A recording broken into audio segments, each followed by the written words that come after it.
नमस्कार दोस्तों। आज आपको सुनाने जा रही हूँ मालती जोशी जी की कहानी बेटी की विदाई। पत्र क्या था? दर्द का दस्तावेज था। लिखा था, मुझे मालूम है तुम मुझसे बेहद नाराज हो। चाह कर भी मैं तुम्हारे बेटे की शादी में नहीं आ सकी। अपनी मजबूरियों की दास्तान फिर कभी सुनाऊंगी। उसी दिन तुम्हारी नाराजगी का हिसाब भी कर लेंगे। इस समय तो बस यही कहूँगी कि मेरे गुनाहों की सज़ा मेरी बेटी को मत देना। साथ वाला कार्ड देखकर समझ जाओगी कि इस 22 तारीख को अनु की शादी कर रही हूँ। तुम्हें यह भी मालूम है कि ससुराल और पीहर दोनों पक्षों से मेरे यहाँ कोई झांकने भी नहीं आएगा। एकदम अकेली पड़ गई हूँ। मेरा एकमात्र सहारा और विश्वास तुम ही हो। प्लीज़ निराश मत करना। तुम्हारे साहब बहादुर से कुछ कहने का हौसला मुझ में नहीं है, पर हो सके तो उन्हें भी साथ लिवा लाना। बदहवासी में कुछ उटपटांग लिख गया हो तो माफ़ करना। प्रतीक्षा में बेला। जब तक मैं पत्र पढ़ती रही, यह मेरा चेहरा पढ़ते रहे, इसलिए मैंने पत्र पढ़कर उन्हें थमा दिया। उस पर एक सरसरी निगाह डालकर व्यंग से बोले, तो हुजूर कब जा रही हैं? मैंने सहज भाव से कहा, क्यों, आप नहीं चलेंगे? मेरा निमंत्रण कहाँ है? वाह, बेचारी ने लिखा तो है। इस बेचारी के एक अदद पति भी तो हैं। क्या वे 2 लाइनें नहीं लिख सकते थे? आप भी पता नहीं कहाँ की फॉर्मेलिटी ले बैठे। देख तो रहे हैं पत्र कैसे बदहवासी में लिखा है। लड़की की शादी है, कोई मजाक थोड़ी ही है। बेचारी के हाथ पांव फूल गए होंगे। तभी तो आप जैसे अनुभवी को मदद के लिए गुहारा गया है। आप शौक से जाइए, पर मुझे बख्श दीजिए। उस माहौल में मैं 2 मिनट भी सांस नहीं ले सकता। कैसी बातें कर रहे हैं? ठीक ही तो कह रहा हूँ।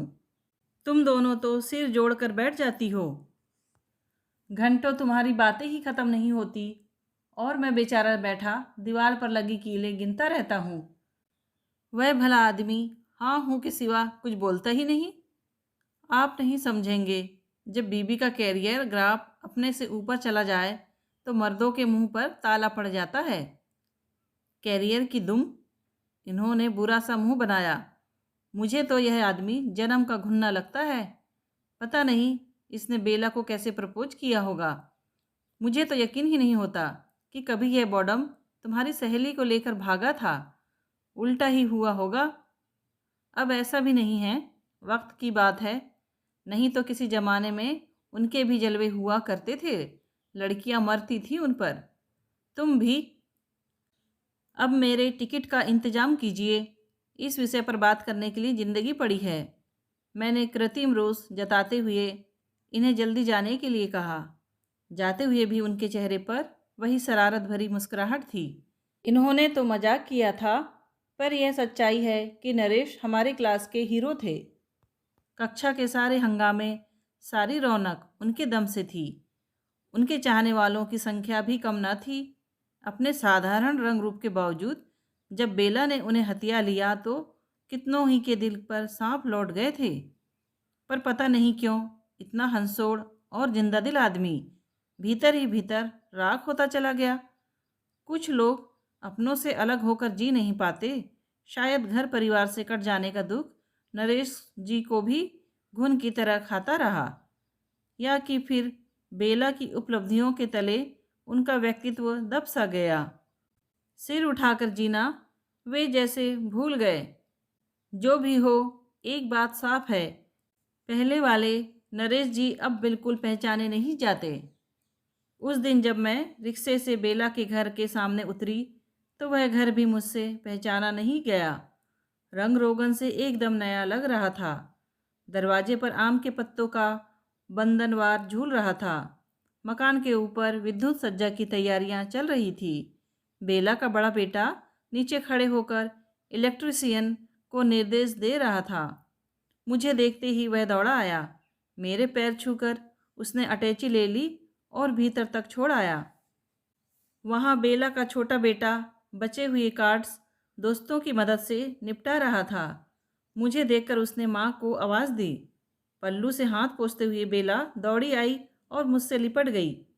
पूरा घर पकवानों की सौंधी खुशबू से गमक रहा था। पता चला आंगन में छोटी सी भट्टी लगी हुई है। हलवाई सेव और मठरियाँ उतार रहा है। स्टोर रूम और दालान में सामान ठसाठस भरा हुआ था। बोरे, कनिस्तर, छोटी बड़ी शीशियों और सब पर बाकायदा चीटें लगी हुई थी। आटे से लेकर इलायची, केसर तक सब पर लेबल चिपके हुए थे। तुमने तो अच्छी खासी तैयारी कर ली है, चाय पीते हुए मैंने कहा। मुझे तो लगा था पहुंचकर ABC से शुरू करना पड़ेगा। असली तैयारी तूने अभी देखी कहाँ है? कहते हुए वह मुझे कमरे में ले गई और दहेज का सामान दिखाने लगी। कुकर से लेकर मिक्सी तक किचन का प्राय हर सामान था। इसके अलावा 11 कामदार बनारसी साड़ियाँ, 11 सलवार सूट, शॉल, कार्डिगन और 5 तोले का सेट। दामाद के लिए घड़ी, अंगूठी, सूट और कपड़ों के पीसेज। और सास की सुहाग पिटारी कहाँ है?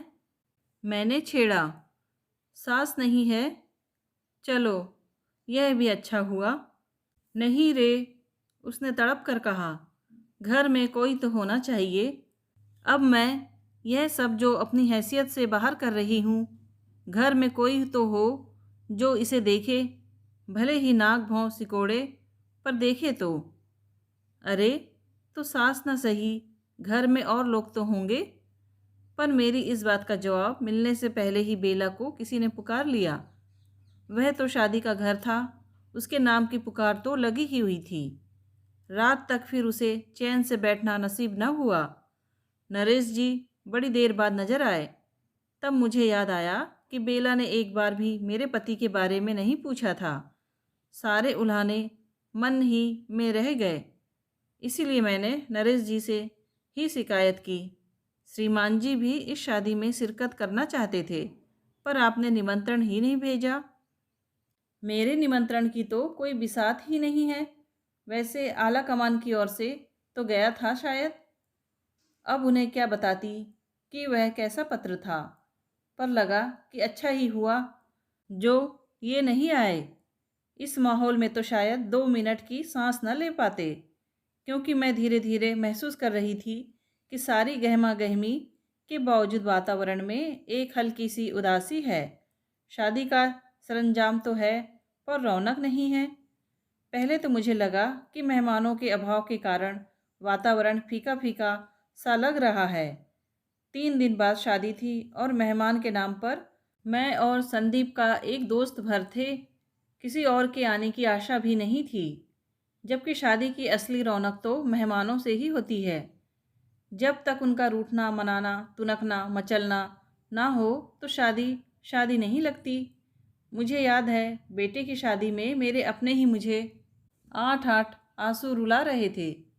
खैर, घर का माहौल चाहे जैसा रहा हो, पर दुल्हन के चेहरे पर तो नूर होना चाहिए था। मुझे तो अन्नू का चेहरा भी बड़ा फीका सा लगा। दुल्हनों की सी कोई बात ही नहीं थी। हमेशा मुझे देखते ही गले से झूम जाने वाली लड़की इस बार कमरे से बाहर ही नहीं निकली। मुझे लगा शर्मा रही होगी। मैं खुद उसके पास चली गई। वह कमरे में अकेली बैठकर टीवी देख रही थी। मुझे देखकर बस मुस्कुरा भर दी। मेरा तो जी धक से रह गया। क्या यह शादी उसकी मर्जी के खिलाफ हो रही है?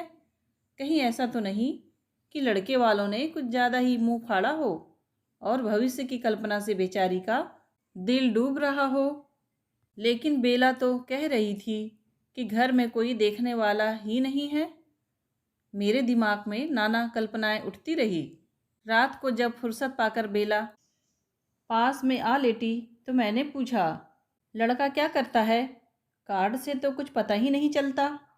पहली बात तो यह है कि वह लड़का नहीं है, उसने सपाट स्वर में कहा। मैं तो एकदम उठकर बैठ गई। यह क्या बक रही हो तुम? मेरा मतलब है कि वह लड़का नहीं है, 40 साल का पूरा आदमी है। मेरी आंखों के सामने अन्नू का सलोना चेहरा घूम गया। तभी ना लड़की इतनी उदास है, मैंने विचलित कंठ से कहा। ऐसी क्या मजबूरी थी? लड़की की उम्र कहीं भागी जा रही थी क्या? लेकिन लड़की तो भागी जा रही थी ना। उसे रोकने के लिए यह सब प्रपंच करना पड़ा। अब मुझे ताव आ गया। ठीक से बताती क्यों नहीं? कब से पहेलियां बुझा रही हो? पहेली जैसा कुछ नहीं है। वह उसके कॉलेज में प्रोफेसर है। पता नहीं कब से चक्कर चल रहा था। जब हमें पता चला तो हमने समझाया बुझाया तो नहीं मानी।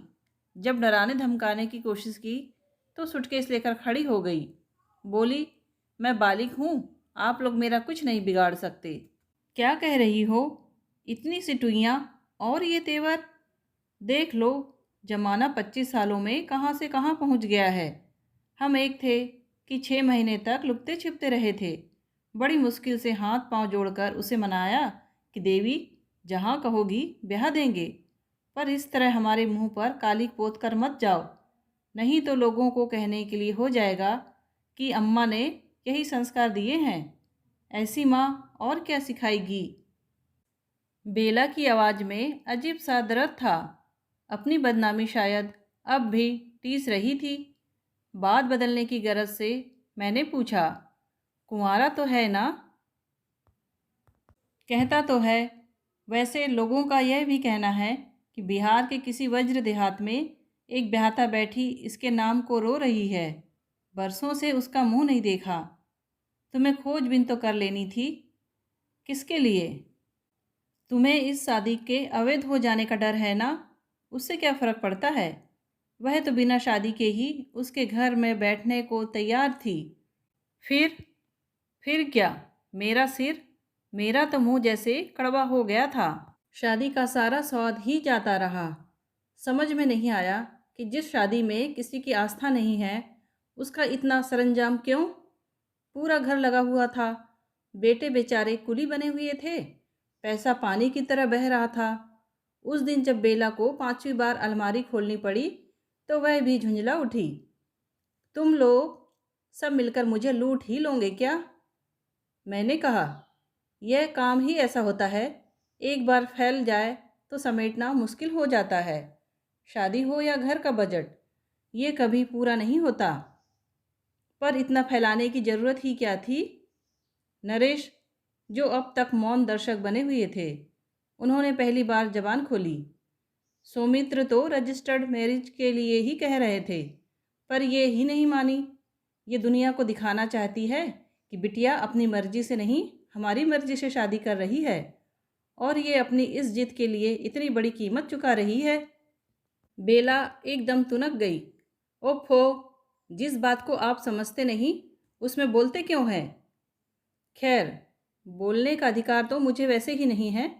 जबान खोलने का अधिकार तो सिर्फ उसी को होता है जो रुपया लगाता है, और मेरे पास तो इतना फालतू रुपया कभी भी नहीं रहा। इसके बाद नरेश जी उठकर चले गए तो शाम तक नज़र नहीं आए। तुम्हें मेरे सामने उनका इस तरह अपमान नहीं करना चाहिए था। अपमान की बात नहीं है रे, पर मुझे चिढ़ होती है। मेरे पास भी फालतू पैसे नहीं हैं। जीपीएफ से लोन लिया है मैंने। अन्नू की कहीं और शादी होती तो क्या यूं ही हो जाती? तब भी तो यह सब करना पड़ता। मैंने कोई जवाब नहीं दिया। कुल मिलाकर यह सब मुझे अच्छा नहीं लग रहा था। शादी ब्याह की जिम्मेदारी पति पत्नी की साझा जिम्मेदारी होती है। अकेले औरत उसे अपने कंधों पर उठाकर चलना चाहे तो चिढ़ तो होती ही है, उसे भी और दूसरों को भी। शाम को बेला जरा ढंग से तैयार होकर मेरे पास आई। बोली, 2-4 ज़रूरी घर निपटाने हैं, हो आऊँ? कल तो फिर निकलना नहीं हो सकेगा।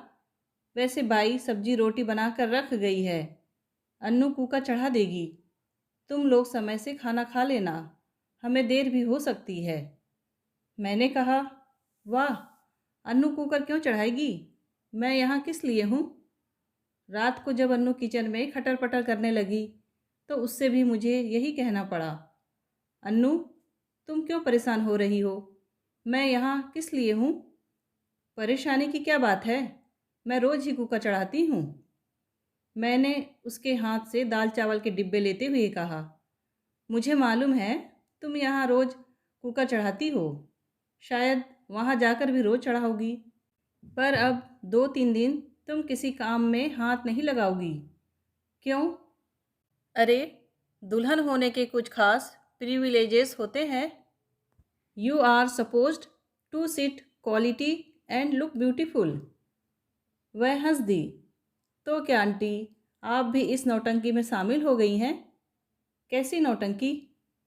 यह नौटंकी नहीं तो क्या है? जिस शादी में किसी को भी आस्था नहीं है, उसके लिए इतना भव्य आयोजन किया जा रहा है। कल तक मेरे ये भाई मरने मारने को तारू थे। मम्मी का ऑर्डिनेंस जारी होते ही भीगी बिल्ली बन गए हैं। पापा का बस चले तो इस कार्यक्रम में किसी को फटकने ना दे। वे ही मम्मी को पीछे बैठाकर हर जगह निमंत्रण दे आए हैं। सबसे ज़्यादा हंसी माँ पर आती है। कल तक जिस आदमी के लिए 100 गालियाँ निकालती थी, आज उसी के लिए सूट सिलवा रही है, अंगूठी बनवा रही है। यह सब नाटक नहीं तो क्या है? मुझे तो देखकर उबकाई आती है। अन्नू, तुम्हें तो खुश होना चाहिए कि अपना सारा विरोध भूलकर ये लोग तुम्हारे लिए इतना सब कुछ कर रहे हैं। यह सब तो वे अपनी खुशी के लिए कर रहे हैं। मैंने तो यह सब कुछ नहीं चाहा था। बस ये लोग खुशी खुशी हाँ कर देते तो मैं धन्य हो जाती, पर वही नहीं हुआ। मुझे तो माँ पर आश्चर्य होता है। वे भी तो अपने मन की आवाज़ पर पापा के पास दौड़ी चली आई थी, पर सबसे ज़्यादा हंगामा उन्होंने ही किया। पता नहीं लोग अपना वक्त क्यों भूल जाते हैं, अपने बच्चों के मामले में इतने दकियानूस क्यों बन जाते हैं। ना वे अपना अतीत भूलते हैं, ना दकियानूस होते हैं। वे सिर्फ अपने अनुभवों से तुम्हें आगाह करना चाहते हैं। मैंने समझाने की कोशिश की तो वह आवेश में आ गई। हर एक को अपनी ज़िंदगी खुद जीनी होती है आंटी। अपने अनुभव खुद बटोरने होते हैं। उधार के अनुभवों से ज़िंदगी नहीं चला करती। उसका तो माँ का दिल है अन्नू। उसने जो भुगता है वह नहीं चाहती कि तुम भी। एक बात कहूँ आंटी, हालांकि मेरे मुंह से आपको यह बात अच्छी नहीं लगेगी, सच तो यह है कि माँ का चुनाव ही गलत था, इसलिए उन्हें इतनी परेशानियाँ झेलनी पड़ी। जिंदगी कोरी भावुकता के सहारे नहीं चलती, उसके लिए नीचे ठोस जमीन चाहिए। इन लोगों का रोमांस तो इतना फुसफुसा था कि पहली सच्चाई की चोट भी न सह सका। तब से अब तक वे बस लड़ते ही जा रहे हैं। दोनों के मन में एक दूसरे के प्रति इतनी कड़वाहट भर गई है कि मुझे यकीन ही नहीं होता कि ये लोग कभी एक दूसरे पर जान देते थे। बड़ों के बारे में ऐसी बातें नहीं करते अन्नू। मुझे मालूम था आपको बुरा लगेगा, लेकिन आंटी, क्या सारा दोष छोटों का ही है? बड़ों को भी तो अपनी मर्यादा का ख्याल रखना चाहिए। पहले ज़माने में बुजुर्ग अपने राग द्वेष पर्दे में रखते थे। यहाँ तो कुछ भी दबा ढका नहीं है। मेरा तो सारा बचपन ही इनकी झड़पें सुनते बीता है। इससे ज़्यादा कुछ सुनना मेरे लिए असहन हो उठा। इसीलिए मैंने धीरे से बात बदल दी। हालांकि यह बात पूछने का अब समय नहीं रहा अन्नू, पर यह बताओ, तुमने क्या सोचकर सौमित्र का वर्ण किया है? कहीं इसके मूल में तुम्हारा फ्रस्ट्रेशन तो नहीं है? सच कहूँ आंटी, मुझे एक पुरुष की तलाश थी, एक समर्थ सच्चे पुरुष की। कहने को तो इस घर में 3-3 पुरुष हैं, पर किसी के पास भी अपना चेहरा नहीं है। पापा तो एकदम मिट्टी के माधो हो गए हैं। उनका अपना कोई व्यक्तित्व ही नहीं रहा। पिता के रूप में वे मेरी अपेक्षित उम्मीदों पर खरे नहीं उतर सके। बड़े भैया भी छोटी सी उम्र से ही गुमसुम हो गए हैं। घर में निरंतर चलने वाले क्लब प्रसंगों ने उन्हें अंतर्मुखी बना दिया है। छोटा भी पता नहीं क्यों घर से भागा भागा फिरता है। यह घर बरसों से एक औरत के इशारे पर चल रहा है, उसके आंतक के साये में जी रहा है। इसलिए मुझे एक ऐसे आदमी की तलाश थी जो मेरा मानसिक संबल बन सके, मुझे भावनात्मक और आर्थिक सुरक्षा दे सके। अब मेरा चुनाव सही है या गलत, यह तो वक्त ही बताएगा। भविष्य के गर्भ में क्या है यह तो कोई नहीं जानता, पर मैंने मन ही मन उसे ढेरों आशीर्वाद दे डाले। 20 साल की उम्र में ऐसा जीवन दर्शन, ऐसी दूरदर्शिता, इतनी गहरी सोच, मैं गदगद थी। शादी ढंग से संपन्न हो गई। ना होने का कोई कारण ही नहीं था। गिनती के बाराती थे और उतने ही घराती। झगड़े फसाद की गुंजाइश ही नहीं थी। रजिस्ट्रार साहब दोपहर को अपने अमले के साथ आए और कागजी कार्रवाई करके चले गए। शाम को जयमाला हो गई। दूल्हे राजा बस इसी एक रस्म के लिए राजी हुए थे। जयमाला के तुरंत बाद डिनर का भव्य आयोजन था। हॉल को दुल्हन की तरह सजाया गया था। बनारसी साड़ी में लिपटी बेला और सफारी सूट में सजे नरेश मेहमानों का अभिवादन कर रहे थे, उनसे बधाइयाँ ले रहे थे। बेला के चेहरे से खुशी छलकी पड़ रही थी। बाद में लोग चाहे जो भी कहते रहें, उस समय तो जोड़े की तारीफ ही कर रहे थे। वैसे उम्र की बात छोड़ दे तो दूल्हा सचमुच सुदर्शन था, सुसंस्कृत और विद्वान तो वह था ही। उसकी बगल में बैठकर लोगों से उपहार और आशीर्वाद लेती अन्नू भी बड़ी प्यारी लग रही थी। पहली बार उसके चेहरे पर रौनक देखी थी। इतने दिनों तक वह जैसे किसी तनाव में जी रही थी। भोज समाप्त हुआ और दूल्हा दुल्हन फूलों सजी कार में बैठकर रवाना हो गए। न विदा जैसी कोई रस्म हुई और न रोना गाना ही हुआ। वह मुस्कुराती हुई हाथ हिलाती चली गई और बेला ने चुपके से अपनी आंखें पोंछ ली। वह एकदम थकी थकी सी लग रही थी। नरेश जी ने जैसे उनकी अनकही व्यथा को पढ़ लिया हो, बड़े ही स्नेही स्वर में बोले, बेला, हम लोगों को तो यह सब समेटते हुए घंटा 1.5 घंटा लग जाएगा। तुम मधु जी के साथ घर चलकर आराम करो, बहुत थकी सी लग रही हो। वह जैसे इस प्रस्ताव की प्रतीक्षा में थी। उसने जरा भी ना नुकुर नहीं की। प्रदीप रिक्शा ले आया तो हम लोग चुपचाप उसमें बैठ गए। बेला का घर बिजली की झालरों से जगमगा रहा था, पर भीतर घुप अंधेरा था, अंधेरा और खालीपन। वह घर जैसे काटने को दौड़ रहा था। हम दोनों वहीं हॉल में सोफे पर निढाल होकर पसर गए। बेला ने थकी सी आवाज में कहा, घर कैसा भाएं भाएं कर रहा है।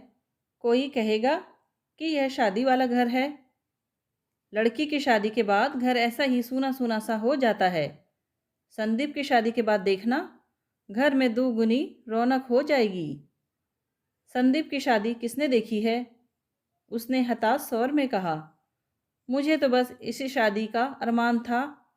पता है, मेरी जिद के कारण ही यह आयोजन हो सका है, नहीं तो बाकी लोगों ने तो हाथ ही खींच लिए थे।